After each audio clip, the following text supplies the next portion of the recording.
"Excuse me, sir, I couldn't help but notice. My mother has a ring just like yours." Those words slipped out of Lena's mouth before she could stop herself. She immediately regretted it. Standing before her was Ethan Cole, the mysterious billionaire whose face was on every magazine that week. He had just entered the small seaside cafe where Lena worked double shifts to help her mother pay hospital bills. Ethan paused mid-sip of his coffee and looked up, his sharp blue eyes narrowing slightly. "Your mother has this ring?" he asked, glancing at the heavy silver band on his right hand, a ring with a faded blue stone in the center. Lena nodded nervously. "Yes, sir. It looks exactly the same. She's had it since before I was born." The cafe went silent for a moment. The air between them thickened with curiosity and confusion. Ethan's hand trembled slightly as he set the cup down.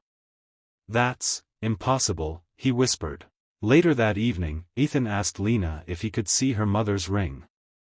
It wasn't a casual question, it was urgent, almost desperate. Lena hesitated but agreed. Her mother, Martha, had been ill for months and was resting at home. She was gentle, kind, and had never talked much about Lena's father, only saying that he had to leave before he ever knew about you. When Ethan arrived at their small apartment that night, his usually calm face changed completely. The moment Martha opened the door, the billionaire, the man who owned skyscrapers and tech empires, went pale.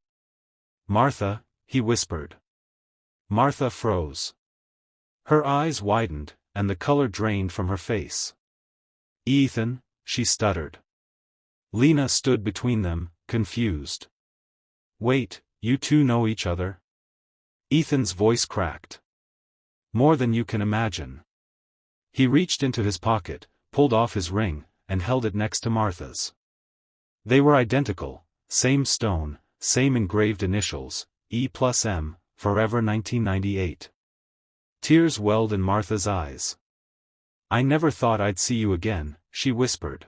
25 years earlier, Ethan Cole wasn't a billionaire, he was just a college student studying engineering, working nights to pay tuition. Martha worked at the same diner. They fell in love instantly, two dreamers with nothing but each other.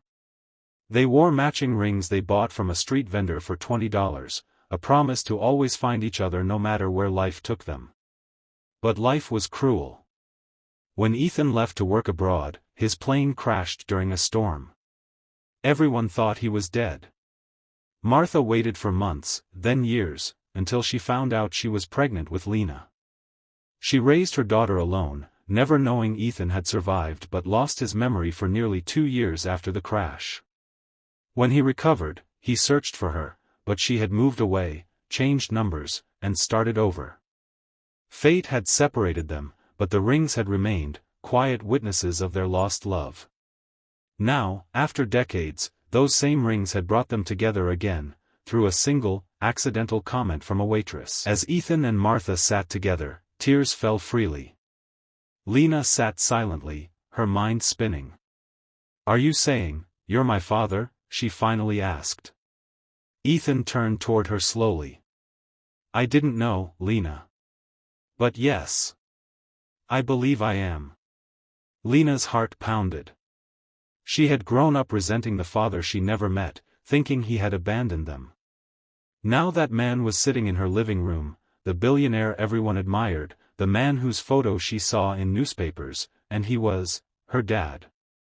Ethan told them how he rebuilt his life from nothing after the accident, how he started a small software company that turned into a global empire. "But even with all the wealth and success," he said, "I always felt something missing. I never knew what it was, until today." Martha reached for his hand, trembling. "You found us." He smiled through tears. "No, Lena found me." Lena felt her throat tighten. For years she'd worked late nights, saving money for her mother's surgery, struggling to survive, never realizing her own father was one of the richest men in the country. The next morning, Ethan invited Lena and Martha to his mansion by the sea. Lena felt awkward stepping into the world of luxury, marble floors, glass walls, ocean views, it all felt unreal. But Ethan made it clear, this isn't about money. It's about family. He helped pay for Martha's surgery immediately. Within weeks, Martha's health improved for the first time in years. Lena continued working at the cafe for a while, until Ethan offered her a role at one of his companies. "You've got my determination," he said proudly. "And your mother's kindness. You'll fit right in." Months passed. Ethan, Martha, and Lena began spending weekends together, cooking, laughing, remembering the years they'd lost. Lena started calling him Dad, quietly at first, then proudly. One evening, Ethan brought out the 2 rings again, now joined by a third, made for Lena. "These rings once symbolized love lost," he said. "Now they'll stand for love rediscovered." Martha smiled, tears in her eyes. After all these years, destiny kept its promise. Lena slipped on her ring and whispered, "I guess some stories really do come full circle." As the sun set over the ocean, Ethan looked at his daughter and said softly, "If you hadn't spoken up that day, if you hadn't noticed the ring, I might have never found my family again." And from that day forward, Lena never served tables again. She helped run her father's foundation for single mothers, honoring the years her mother had sacrificed for her.